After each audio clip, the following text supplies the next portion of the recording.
ጤና ይስጥልኝ ውድ የኢቫንጀሊካል ቴሌቪዥን ተመልካቾች፣ ዛሬ ሃይማኖቶችና ገመናዎቻቸው የሚለውን በወንድም ታሪኩ ተፈሪ የተጻፈውን መጽሐፍ ይዘንላችሁ ቀርበናል። ከወንድም ታሪኩ ተፈሪ ጋር ስለዚህ መጽሐፍ እንወያያለን። ይህ መጽሐፍ የጥናት መጽሐፍ ብቻ አይደለም። ጥናት ማለት አጥንቶ ስለ እያንዳንዱ ሃይማኖቶች አጥንቶ የጥናቱን ውጤት ብቻ ይዞ ለመቅረብ በተደረገ ጥረት ውስጥ የተገኘ መጽሐፍ አይደለም። የየሃይማኖቶችም ተሳታፊ ነበር። የአንዳንድ ሃይማኖቶችን በህይወት ተሳትፎባቸዋል። የዛ የህይወት ልምድ ውጤትም ነው ማለት ነው። በጥልቀት የታየ መጽሐፍ ነው። ይህንን መጽሐፍ ይዘንላችሁ ቀርበናል። ከደራሲው ጋር ሆነን ታሪኩ ስለዚህ መጽሐፍ እንግዲህ እናወራለን። ምናልባት እስቲ ከዚህ ሃይማኖቶችና ገመናዎቻቸው ስትል ምን መልእክት ነው የሚያስተላልፈው? ለምንስ ተመረጠ ይሄ ርዕስ? እሺ፣ አመሰግናለሁ። ስሜ ታሪኩ ተፈራ ይባላል። የሃይማኖቶችና ገመናዎቻቸው መጽሐፍ ደራሲ ነኝ። ይህ መጽሐፍ ያው እንደተናገሩት እርሶ የራሴ ህይወት ያለፍኩበት ህይወት ነው። በተፈጥሮዬ ብዙ መጽሐፍ ማንበብ እወዳለሁ። ብዙ መጽሐፍትን እያነበብኩ የሃይማኖት ጉዳዮች በጣም ኮንፊውዥን ፈጥሮብኝ በጣም የራሴ ህይወት ውስጥ ያለፍኩበት ነገር ነው። ይሄ ርዕስ የተመረጠበት ምክንያት ብዙ ሃይማኖቶች የሰው ልጅ በተፈጥሮ አምላኪ ነው። ሳይኮሎጂካሊ የአምልኮ የራሱ አካል ነው እና ሃይማኖቶችን ትክክለኛውን ፈጣሪ ለማወቅ ብዙ ሃይማኖት መንገዶችን ፈጥሮ እየተከተለ ይገኛል። እነዛን ሃይማኖቶች ያው ፊት ለፊት ያለውን ከቨር ትተን ከጀርባ ያለውን ነገር ስናየው የትኛው ሃይማኖት ነው ትክክል የሚለውን ለማጥናት በምንሄድበት ሰዓት ከጀርባቸው ብዙ ገመናዎችን ይዘው ይገኛሉ። ፊት ለፊታቸው አምሮ ይታያል። ከጀርባ ግን የቱን ልከተል ብሎ በሚሄዱበት ጊዜ ከጀርባቸው ብዙ ገመናዎች ይታያሉ። በፕሮቴስታንት ሃይማኖት ውስጥ ነበርኩኝ እኔ መጀመሪያ። ግን ብዙ መጽሐፍትን አንብቤ ያው እግዚአብሔር የለም ወደሚለው ደረጃ ደርሼ ነው ከዛ በኋላ ነገሮች ደግሞ በሌላ መንገድ ተገልጠውልኝ ወደ ነበርኩበት የተመለስኩት።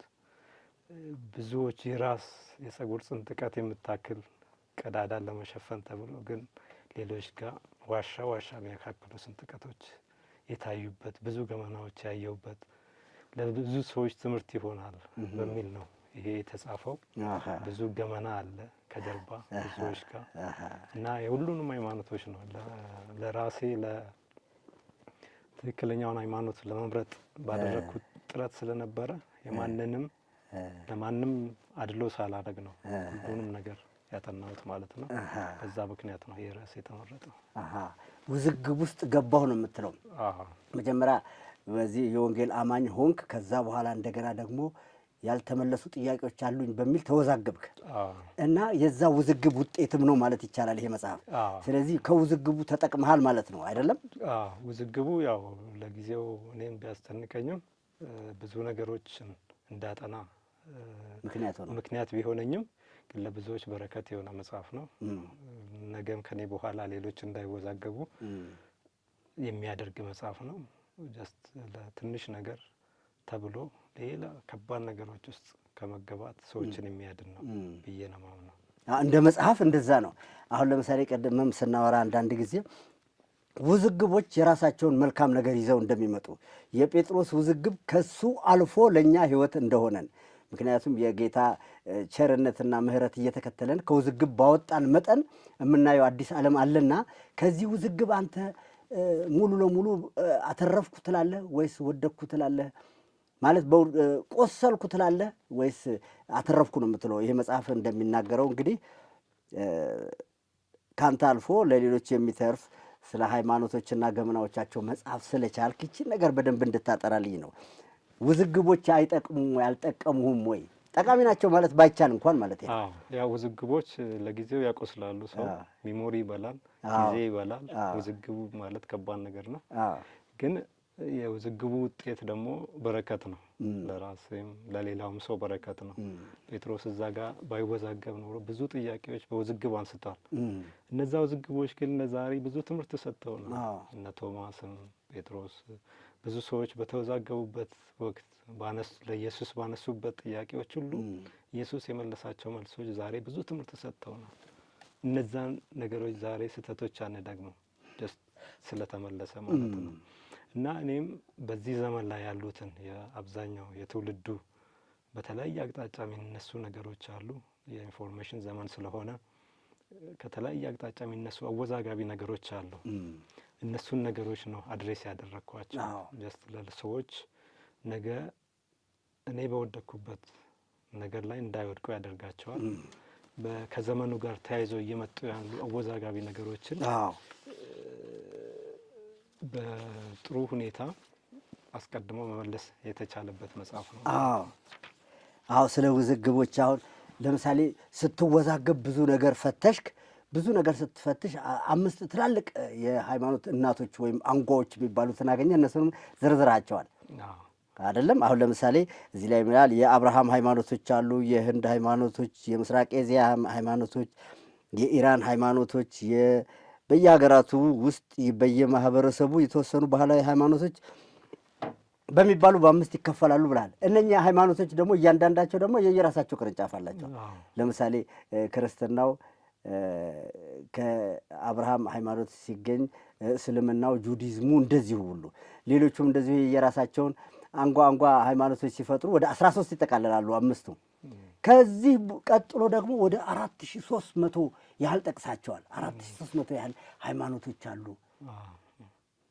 ይሄንን ሁሉ ለማየት ያስቻለህን ምክንያትና መንገድ ምን እንደሚመስል ብትነግረኝ ነው። አሁን ያው ሃይማኖቶች ትክክለኛው መንገድ የትኛው ነው ብሎ አንድ ሰው ለማጥናት ሲነሳ መጀመሪያ ያለው ከፋፍሎ ማየት ነው። በማየት ነው በስልት ማጥናት የሚቻለው ማለት ነው። እነዚህ ሃይማኖቶች በ5 ይከፈላሉ ዓለም ላይ ያሉት ማለት ነው። አሁን ኤቲዝምን ትተን እግዚአብሔር የለም የሚለውን ትተን ወደ ሃይማኖቶች ስንመጣ ኦልሞስት በ5 ነው የሚከፈሉት። እነዚህ 5ቱ ሃይማኖቶችን በዋናነት ስንመለከታቸው ያው ሁሉም ዋናውን ፈጣሪ አምላክ ለማግኘት የተደረገው ጥረቶች ቢሆኑም ሁሉም ግን ወደዛ አይወስዱም። ምክንያቱም ሁሉም መንገዶች ወደ አንድ አቅጣጫ አይደሉም። ሁሉም ወደ የራሳቸው መንገድ ነው የሚሄደው። ለምሳሌ ወደ መቀሌ ለመሄድ የሐዋሳ መንገድ ወደ መቀሌ ለመሄድ አንድ መንገድ ነው የሚያስኬደን። ወደ ትክክለኛው ፈጣሪ አምላክም የሚወስደው እኚህ ሁሉ መንገዶች አይወስዱም። አንዷ መንገድ ናት ያለችው። እቺ መንገድ የትኛው ናት የሚለውን ለማወቅ ነው እዚህ ጋር የተደረገው ጥረት። ይሄኛው መንገድ የትኛው ነው ብሎ ለማየት በመጀመሪያ ነፃ ሆኖ በአማኞች አእምሮ ሆኖ ሲታይ ዋናውን አምላክ የሚያመልከው በአንጻራዊነት ዓለም አቀፋዊ ሊሆን ይገባል፣ ዋናው አምላክ እስከሆነ ድረስ። በሁለተኛ ነገር ደግሞ ይሄ ሃይማኖት ዓለም አቀፋዊ እይታዎች ሊኖሩት ይገባል። ያ በአንድ ብሔር ወይ ደግሞ በአንድ ጎሳ የተወሰነ እይታ ሳይሆን ዓለም አቀፋዊ ነገሮች እይታዎች ሊኖሩት ይገባል የሚሉት መስፈርቶችን ያስቀመጥኩት። ከነዚህ በዚህ መስፈርት ስንመለከተው ሁሉም የአብርሃም ሃይማኖቶች ዋናውን አምላክ ነው የምናመልከው ይላሉ። ሁለተኛ ነገር ደግሞ ዓለም አቀፋዊ እይታ ያላቸው በዓለም ላይ በአንጻራዊነት ተሰራጭተው ይገኛሉ። ለዛ ትክክለኛ ሃይማኖት ሊሆንልን የሚችለው እነዚህ የአብርሃም ሃይማኖቶች ውስጥ ያሉት ናቸው። ሌሎቹን ስንመለከታቸው የሂንዱም ሆኑ በየብሔሩ ተወስነው ያሉት የብሔር ሃይማኖቶች ስንመለከታቸው ከራሳቸው ብሔር በላይ ግንዛቤውን የላቸውም። በአንድ ብሔር የተወሰኑ ናቸው። ዋናውን ዩኒቨርሳል አምላክ የሚያውቁ አይደሉም። በአንጻራዊነትም እዛቸው ብሔር ውስጥ የተወሰኑ ናቸው እና እነዚህ ሃይማኖቶች ወደ ዋናውን ፈጣሪ ሊያሳዩን አይችሉም። ዋናውን ፈጣሪ ሊያሳዩን የሚችሉት የአብርሃም ሃይማኖቶች ናቸው። እነሱም ክርስትና፣ ጁዲዝም እና እስልምናን ስንመለከት እነዚህ ዋናውን አምላክ ነው የምናመልከው ይላሉ። በአንጻራዊነት በዓለም ላይ ተሰራጭተው ይገኛሉ እና ትክክለኛው ሃይማኖት ሊሆን የሚችለው በእነዚህ ውስጥ በዚህ ካታጎሪ ውስጥ ያሉት ናቸው ብዬ በማመን ነው ፍለጋውን የጀመርኩት ማለት ነው። አሁን እንግዲህ ፍለጋህን የጀመርከው አሁን ስለ ፍለጋ ነው የምናወራው። በእርግጥም የአብርሃም ሃይማኖቶች ከዛ ክርስትና፣ እስልምናና ጁዲዝም ነው። በዚህ ውስጥ መልስ እንዳገኘህ እርግጠኛ ነኝ። ያው ሃይማኖት ሲባል ለነፍስ ጥያቄ መልስ ያለው ሃይማኖትን ስትፈልግ ነው። ነፍስህ አላርፍ አለች አይደለም? ለነፍስህ እረፍት ስትፈልግ እግረ መንገድም ሌሎችን አያቸው። ሌሎችን እንዴት አያቸው? እነማንን እንዴት አየህ? ሃይማኖት የሚያሰኛቸውስ ምንድን ነው በአንተ ጥናት? አንድ ሃይማኖት ሃይማኖታዊ ቁመና ሊኖረው ይገባል። ሃይማኖታዊ ቁመና ማለት የሚያመልከው አምላክ ሊኖረው ይገባል። ይሄ አምላክ ሁሉም ፈጣሪ ነው ብሎ ማስቀመጥ መቻል አለበት። ሁለተኛ ነገር ደግሞ ወደ ከዚህ ፈጣሪ ጋር የሚያገናኘው መንገድ ሊኖር ይገባል። የተጻፈ ስክሪፕቸር ሊኖር ይገባል። እነዚህን ክራይቴሪያዎች በመመልከት ነው። እነዚህ አብርሃም ሃይማኖቶች ሁላቸውም ይህን ስክሪፕቸር ይዘዋል። ቅድም እንዳልኩትም ወደ ዋናው አምላክ ነው ሁሉም ፎከስ ያደረጉት። ስክሪፕቸር አላቸው። ይህን ስክሪፕቸር ተከትለን ትክክለኛውን መንገድ መለየት እንችላለን በሚል ግንዛቤ ነው። አንተ ስክሪፕቸሩን አይተህ በዛ ውስጥ ነው ጥናት ያደረከው። ስለዚህም ለነፍስ የሰው ልጅ እንግዲህ በተፈጥሮ አምላኪ ነው አይደለም? አሁን አምልኮ ሲባል ወይም ደግሞ ሃይማኖት ሲባል የሞራልን የስነ ምግባርን ጥያቄዎች በመመለስ ብቻ ራሱን ችሎ እንደ ሃይማኖት ይወጣል። ይሄ ግን ለነፍስ ጥያቄ መልስ ይሆናል ወይ? ለምሳሌ ሰላምን በማወጅ በማረጋጋት ልጆችን በስነ ስርዓት በማሳደግ የሞራልና የስነ ምግባር ጥያቄዎችን ሊጠይቅ ይችላል፣ ሊመልስ ይችላል። በእርግጥም ነገር ግን በአንድ ወቅት ተስፋ ቆርጦ ከመታነቅ ያድናል ወይ? አሁን የምታያቸው እነ ጁዲዝም እነ ሂንዱ ትላልቅ ሃይማኖቶች ለሞራል ለስራ ለህብረት ጥሩ ሊሆኑ ይችላሉ። የነፍስን ጥያቄ ምን ያህል ይመልሳሉ? አንተ እንዳየኸው እንዳጠናኸው። ብዙ ሃይማኖቶች ያው በሞራል ግንባታ ላይ ብዙ ስራዎችን ይሰራሉ። ክርስትናም ቢሆን ጁዳይዝም፣ እስልምናም፣ ሂንዱይዝም፣ ኮንፊሽሲዝም፣ የምስራቅ እስያ ሃይማኖቶች በሙሉ ስናያቸው ሰዎችን በመልካም ስነ ምግባር መገንባት ላይ፣ ሰላማዊ ማህበረሰብ ከመፍጠር አንጻር ላይ፣ ሰላማዊ ትዳር ከመፍጠር አንጻር ላይ ብዙ የሚሏቸው ነገሮች አሉ። ግን ፊት ለፊት ላይ ያለው ይሄ ነው። ግን ከጀርባ ያለውን ነገር ጠለቅ ብለን ስናየው ብዙዎቻቸው አንዳንዶቹ ለዝና የተሰሩ ናቸው። ሌሎቹ ድንገት የተፈጠሩ ምንም ከዋናው ፈጣሪ ጋር የሚያገናኙ አይደሉም። ሌሎቹ ደግሞ ህይወት የተባለውን ነገር ራሱ በአግባቡ ዲፋይን የማያደርጉ ናቸው። መንገዱን በአግባቡ የማያሳዩ ናቸው። እና ስነ ምግባር ሰላም ያወርዳሉ ከሚለው አንጻር ብቻ ሳይሆን ህይወትን ከማሳየት አንጻር ኮምፕሊት የሆነ መንገድ አያስኬዱ ነው። የተወሰነ ቦታ ተንጠልጥለው ይቀራሉ የሚል ነው። አሁን አንተ በአንተ መቼም ጥናት ስታጠና አንዳንድ እውነቶችን አግኝተሃል። ለነፍስ ጥያቄስ መልስ አገኘህ ወይ ከጥናቶች ጋር? ኦኬ። እነዚህ ጥናቶችን በምሰራበት ጊዜ ብዙ መጽሐፍቶችን አገላብጫለሁ። መጀመሪያ ፕሮቴስታንት ነበርኩ። እዛ ውስጥ እያለሁ ያው በተፈጥሮ ሰዎች ያደነቁትን ወይ የሚፈሩትን መጽሐፍ ማንበብ በጣም ይስበኛል። በዛ ምክንያት ነው መጨረሻ ላይ ተወዛግቤ እግዚአብሔር የለም ወደሚለው የሄድኩት ማለት ነው። ከዛ በኋላ ግን ያው ስፒሪቹዋል ነገር ነው። እግዚአብሔር የለም የሚለው ጋር ከደረስኩ በኋላ ያው ፈጣሪ እግዚአብሔር የለም የሚለው ጋር ከደረስኩ በኋላ ጥናቶቼን ምንድነው ፈራጡ መሄጃ መንገድ ማጣሃል። ኮንፊውዝድ ሆንኩኝ። ከዛ ለምን ሁሉንም ቁጭ ብዬ አላጠናም ብዬ ሁሉንም መጽሐፍት ገዝቼ ማንበብ ጀመርኩኝ። በዛ መሀል ግን ያው እግዚአብሔር ደግሞ ራሱን ገለጠልኝ። ዲቫይን ኢንተርቬንሽን የሚገርም ዲቫይን ኢንተርቬንሽን ተፈጠረ።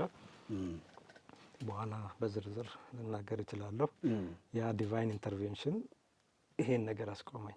ያ ከዛ ኮንፊውዥን ነፃ ወጣኝ። ተመለስኩኝ ወደ ቀልብ ወደ ፕሮቴስታንቱ ተመለስኩኝ። ያን ሁሉ መንገድ ሄጄ ያን ሁሉ ቆፍሬ ያው እግዚአብሔር እዚህ ጋር በቃ ተመለስ የሚለው ነገር ተፈጠረ። በዛን ጊዜ ግን እነዛን ያስኳቸው ማስታወሻዎቼ በሙሉ ሳያቸው በጣም ትልቁም ነገር እንደያዙ አየሁኝ። በየትኛው ጊዜ ነበር ያስካቸው? በውዝግቡ ጊዜ ብዙ ነገሮች አነበብኩኝ። ምክንያቱም አእምሮዬን ለማሳረፍ አነበብኩኝ። ማስታወሻ እያያዝኩኝ ነው ያነበብኩኝ። ከዛ ኢንተርቬንሽን በኋላ ግን ይህ ማስታወሻ መጽሐፍ ይወጣዋል የሚል ድምዳሜ ላይ ደረስኩኝ። እኔ መጽሐፍ ለመጻፍ አስቤ አልነበረም። ግን ከዛ በኋላ ቁጭ ብዬ ሳየው ማስታወሻው ትልቅ መጽሐፍ ይወጣዋል ብዬ ዲፋይን አደረግኩኝ። ከዛ ማስታወሻዎቼን መጽሐፍ በሚሆን መልኩ ፍሰት ባለው መልኩ አቀናበርኩት። እና ይሄ መጽሐፍ ሊወጣ ቻለ ማለት ነው። በጣም ጥሩ። አሁን ይኸውልህ እዚህ ላይ አንድ ጥያቄ አለኝ እኔ። ማስታወሻዎችህ ምን ይሉ ነበረ? በውዝግቡ ጊዜ የምትይዛቸው ማስታወሻዎች ለምሳሌ በመጀመሪያ እግዚአብሔር አለ የለም የሚለው ነው ዲፋይን ማድረግ የፈለኩት። በጥያቄ የተሞሉ ናቸው በብዛት ነው በትንታኔ። አዎ ያው ምንድነው መጀመሪያ ያው ምን ሆነ እዚህ ኮንፊውዥን ውስጥ ሳልገባ በፊት እግዚአብሔር አንድ ህልም አሳየኝ። ምንድነው መጽሐፍ ቅዱሴ ላይ ፊደል ጠፋብኝ በህልም ያየሁትና ጩኸ የተነሳሁኝ። ምንድነው ሲሉኝ ሰዎች አይ ከመጽሐፍ ቅዱሴ ላይ ፊደል ጠፋብኝ አልኳቸው። ያ የመጀመሪያ ዋርኒንግ ነበረ። እንግዲህ በመንፈሳዊ ነገር የበሰለ ሰውና ያልበሰለ የተለያየ ነው። የበሰለ ሰው ይሄ ዋርኒንግ ወስዶ ይጸልይበት ነበረ። ያ ነገር እንደሆነ አልጸለይኩበትም ወይ አላጸለይኩበትም። ከዛ ያ እግዚአብሔር የለም የሚለው ስፒሪት ተቆጣጠረኝ። ውስጤ ለሁለት ተከፈለ። ሞስት 90% ውስጤ እግዚአብሔር የለም የሚል ነው። ትንሽ ነገር ግን እግዚአብሔር አለ ብሎ የሚከራከር ከውስጤ አለ። አሁን ለምሳሌ እቃ ልትገዛ ብለህ ሁለት ልብ የምትሆንበት ጊዜ አለ አይደል? አንተው ራስህ ለሁለት ትከፈላለህ። እና እኔም እንደዛው ለሁለት ተከፍዬ እርስ በርስ እግዚአብሔር አለ የለም የሚለው ሙግት ውስጥ የገባሁባቸው ጊዜዎች ነበሩ። እና ይሄ እዚህ ሙግት ውስጥ እያለሁ ነው እነዛን ላጥና ብዬ እንዳለ መጽሐፍቱን ገዛሁ። የእስልምናን ቁርአን፣ ሐዲሳቱን፣ የክርስትናውን፣ የዋቄ ፍታ፣ ጆቫ ኦልሞስት ወደ 18 ሃይማኖቶችን መጽሐፍት ሰብስቤ ቁጭ ብዬ አጠናሁ። እና እነዛን እያጠናው ማስታወሻ እያያዝኩኝ ነው ማጠና የነበረ። ግን ያው በራሴ መጨረስ የምችለው ነገር አልነበረም። ብዙ ባነበብኩት ቁጥር ብዙ ነገሮች እየተገለጡልህ ሀሳብ ወደ አንድ ከመምጣት ይልቅ የበለጠ አወዛጋቢ እየሆነብህ ይሄዳል። ግን በዛ ጊዜ የሆነ ነጥብ ላይ ደርሶ እግዚአብሔር ኢንተርቪን አደረገ። እዛው ጋር ነገሮች ተቆረጡ ማለት ነው እንጂ የሰው ልጅ በራሱ ችሎታ እነዚህን ነገሮች ተመራምሮም ሊደርስባቸው ይከብዳል። በጣም ቫስት ናቸው። ግን እኔ በተቻለ መጠን ሄድኩበት። ግን በኋላ እግዚአብሔር ያው ኢንተርቪን አደረገ። ነገሮች በዛ ተቋጩ። አሁን ስለ ልዩ ልዩ ሃይማኖቶች ጥናት ስታደርግ ማለት በውዝግብ ውስጥ ሆነህ ነው።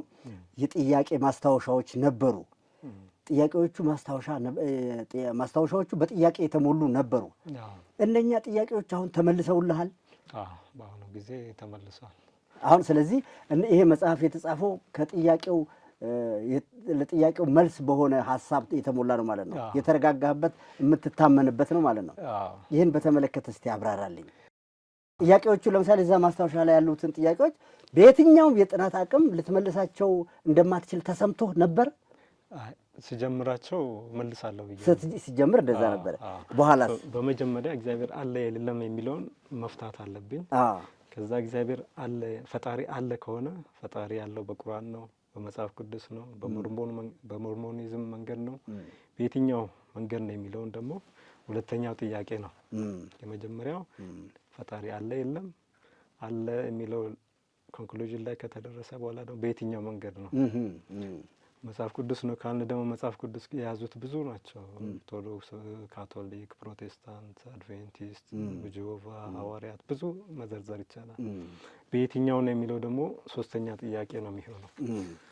እና ያንን በመለየት ስራ ውስጥ ያው መጀመሪያ ፈጣሪ አለ የለም የሚለው ያው የመጀመሪያው ጥያቄ ነው። ፈጣሪ የለም የሚሉትን ሀሳቦች ነው መጀመሪያ ማየት ያለብኝ።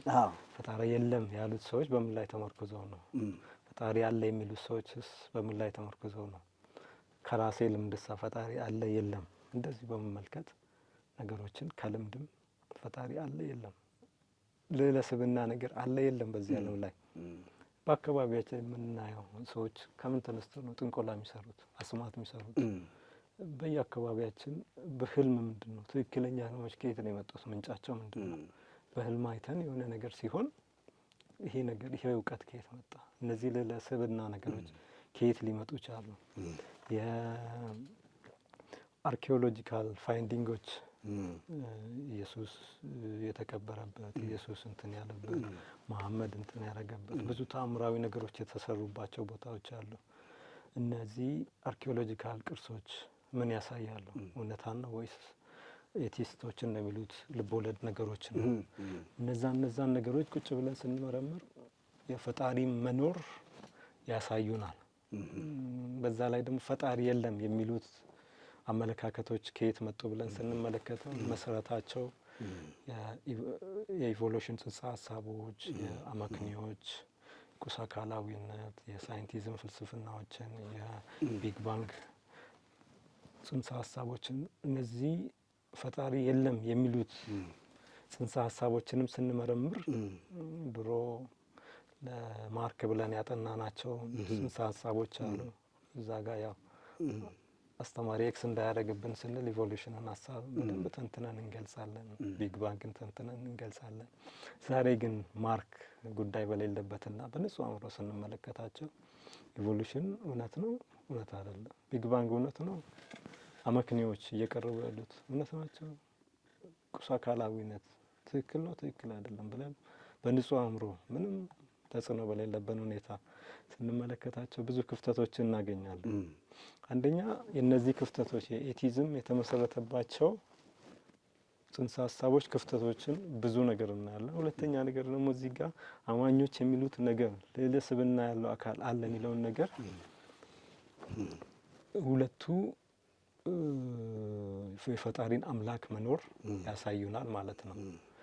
ከዛ ይሄን ዲፋይን ካደረግን በኋላ በየትኛው መንገድ ነው የፈጣሪ አምላክ ሊኖር የሚችለው የሚለውን ደግሞ ነው ሁለተኛው ከባዱ ጥያቄ። ለዚህ ሲባል ሙሉ መጽሐፍ ቅዱስ አንብቤያለሁ። ያው ድሮ የተቆራረጠ አንድ ቻፕተር ሁለት ቻፕተር ልናነብ እንችላለን። የድነት ትምህርትም ስንማር የተወሰነ የተቆራረጠ ነገር ልናይ እንችላለን። ግን እኔ ለዚህ ጋር ጥያቄውን ለመፍታት ስል ሙሉ መጽሐፍ ቅዱስ አነበብኩኝ። 6 ወር ፈጀብኝ። ሙሉ ቁርአን አነበብኩ በ4 ወር። ሐዲስ ቡኻሪን አንብቤያለሁ። ሳሂህ ሙስሊም የተወሰነ አንብቤያለሁ። አሉ የተባሉ የዋቂ ፈታ መጽሐፍትን አንብቤያለሁ። የጆቫ መጽሐፍትን ዋናዎቹ የመንገድ ላይ የሚሰጡትን ሳይሆን ዋናውን የሐዋርያት ሁሉንም መጽሐፍት አነበብኳቸው እና ሳየው ያው መጽሐፍ ቅዱሱ የበለጠ ሚዛን ነው የወሰደው። መጽሐፍ ቅዱሱ ቁርአንንም አንብቤያለሁ። ከቁርአን ከመጽሐፍ ቅዱስ ከሞርሞን መጽሐፍት ስናየው መጽሐፍ ቅዱሱ የበለጠ ሚዛን ይደፋል። ከስር መሰረቱ ተነስቶ ነው የመጣው። የማንንም ነቢይ ሀሳብ ሳይጥል ፍሰቱን ጠብቆ ነው የመጣው። በአንድ ሰው ላይ ተንጠለጠለ አይደለም። ጴጥሮስ ተሳስቷል ካልን በጳውሎስ ቼክ ማድረግ እንችላለን። ኤርሚያስ ተሳስቷል ካልን በኢሳይያስ ቼክ ማድረግ እንችላለን።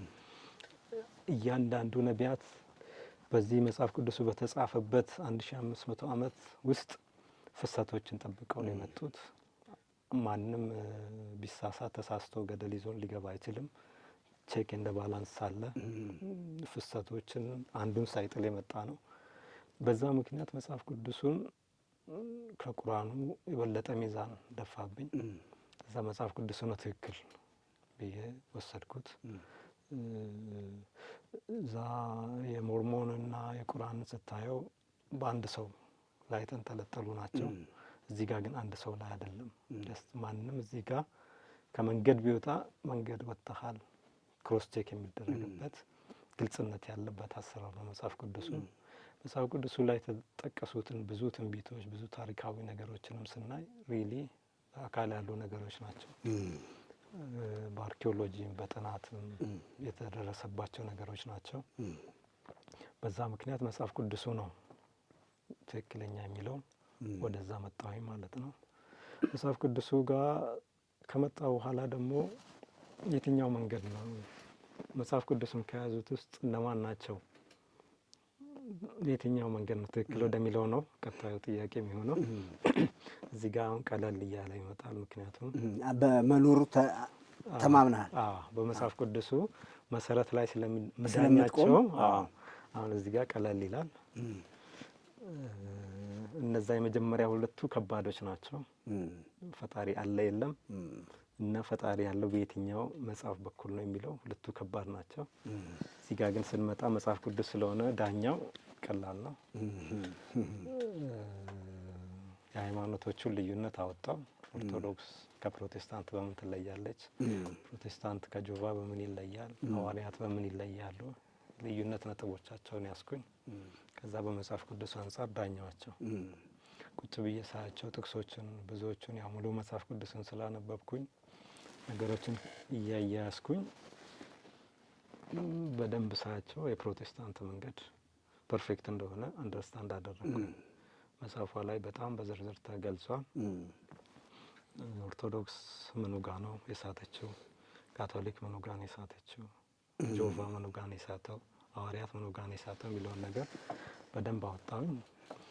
ፕሮቴስታንት ጋር መጣሁኝ። ፕሮቴስታንት ጋር ስመጣ ያው ፕሮቴስታንት ጋር አሁን ባለው ሁኔታ አንዳንድ አወዛጋቢ ነገሮች አሉ። በተለይ አዳዲስ እንግዳ የሆኑ የነገረ ድነት የነገረ ክርስቶስ አስተምሮዎች ጋር በተያያዙ የተለያዩ ሀሳቦች ይነሳሉ። እነዛ ራሱ ጥንቅቅ አድርጌ ነው ያየኋቸው። ነገረ ክርስቶስ ነገረ ድነት ጋር በተያያዙ ሀሳቦችን ለመበታተን የሚሰሩ ነገሮች አሉ። እነዛ ነገሮችም አየኋቸው። ብዙዎቹ የነዛ ነገሮች ምንጭ በተለይ ልቅ እየሆነ ያለው አንድ ሰው የሚያሽከረክራቸው የግል አብያተ ክርስቲያናት አካባቢ ነገሮች ከመንገድ እየወጡ እንዳሉ አየኋቸው እና የቀደሙት አብያተ ክርስቲያናት የያዙት መንገድ ትክክል እንደሆነና ነገሮች ባልሆነ መንገድ እየተሳቡባቸው ያሉባቸው ነገሮች ትክክል እንዳልሆኑ አየኋቸው። ብዙ አስተምሮዎች አሉ። አሁን ለምሳሌ ወደ ጫፍ የወጡት የካልቪኒዝም፣ የአርሜኒያኒዝም፣ የብልጽግና ወንጌል ኃጢአት የምንሰራ ችግር የለውም የጽድቅነው በጸጋ ነው የሚል በአንድ ሳይድ አለ። ሌላው ሳይድ አይ እምነትና ስራ ያስፈልጋል የሚል በሌላ አንጻር አለ። ሰው መንፈስ ነው መንፈስ አይደለም የሚሉ አንዴ ዳነ ድነቱ ይወሰዳል አይወሰድም፣ መንፈስ ቅዱስ ከወሰድን በኋላ ከኛ ላይ ይነሳል አይነሳም። እንደዚህ አወዛጋቢ ነገሮችን ሳያቸው ምንድነው እንደዚህ ትንሽ ልቅ የሆኑበት አካባቢዎች ናቸው እንደዚህ ትምህርቶች እየተስፋፉ ያሉት። ግን የቀደሞቹን ከደርግ በፊት የነበሩት ቀደምት አብያተ ክርስቲያናት ዋናው ነገር አሁን ይሄ መጽሐፍ መጀመሪያ አንተን አሳረፈ። በእግዚአብሔር መኖር አረፍክ። ካረፍክ በኋላ ያንን የተወዛገብክበትን ነገር በመጽሐፍ መልክ አቀረብክልን። እስቲ በመጨረሻ አንተ የተወዛገብክበትን ህይወት የሚደግሙ አሉ። ለነሱ ምን ትላለህ? ካንተ የህይወት ልምድና ይህ መጽሐፍ ከሚያወሳውም በዚህ መጽሐፍ ልታወሳው ከፈለግከው ነገርም አንጻር ለምሳሌ እውነትን ፍለጋ ነው ሃይማኖቶች ያሉትና ሃይማኖቶች ደግሞ አንተ እንዳልከው ወደ 4300 ሄደዋል። አንተ በእነኚህ ውስጥ የህይወት ጥያቄ መልስ አላገኘም። መልስ ባላገኘበት ህይወት ውስጥ ብዙ ድካሞች አሉና እንደዚህ አይነቶችን ድካሞች በታዘብክበት አይን አሁን ምን ትላለህ? በዚህ ውስጥ ያሉ ሰዎች ስላሉ ነው ማለት አሁን ብዙ ጊዜ ምንድነው መሰረታዊ አሁን አጠርና አርጋትና ይጨርሽ ወደ ክርስትናው ህይወት ላይ ስንመጣ አንድ ሰው መጀመሪያ ወተት ከዛ ስጋ ከዛ አጥንት ይቆረጥማል። ከወተት አልፎ አጥንት ጋር ሲሄድ ብዙ ችግሮች ይፈጠሩበታል። አጥንት መቆርጠም አይችልም።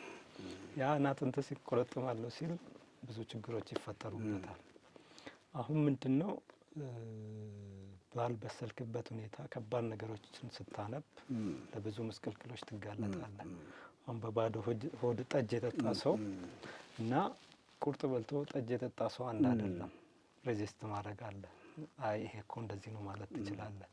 ግን ዝም ብለህ ደፍረህ የምትገባበት ነገር ለብዙ ስህተቶች ያጋልጣል። እና ብዙ ሰዎች ምንድነው ባልበሰለ ሁኔታ ውስጥ ነው ጠንካራ ነገር ጋር ይሄዱና መሰረታቸውንም ያጣሉ። ያንንም መከተል አቅቷቸው ተወዛግበው ይቀራሉ። እና ሰዎች ሂደታዊ የሆነውን በቤተ ክርስቲያን በኩል ያለውን የድነት ትምህርት አለ፣ ቀጥሎ የደቀ መዛሙርት ትምህርት አለ። እንደዚህ በሂደቶች እየበሰሉ ሄደው ወደ በሰለው ነገር ሲሄዱ ትክክለኛ እድገት ይሆናል። ተፈጥሯዊ እድገት ያ ነው። ግን ከዚህም በዚህም ሁሉንም ነገር የሚያተረማምሱ ከሆነ ውዝግብ ውስጥ ነው የሚገቡት። እና ሰዎችም መክረው ትልቁ ነገር ተፈጥሯዊ ሂደታቸውን ጠብቀው ቀስ እያለ ወደ ከባድ ነገር ቢሄዱት።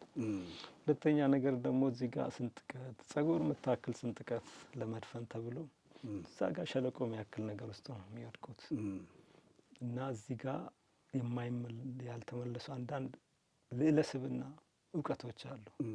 ቀስ ብለን በሂደት የሚመለሱ ማለት ነው።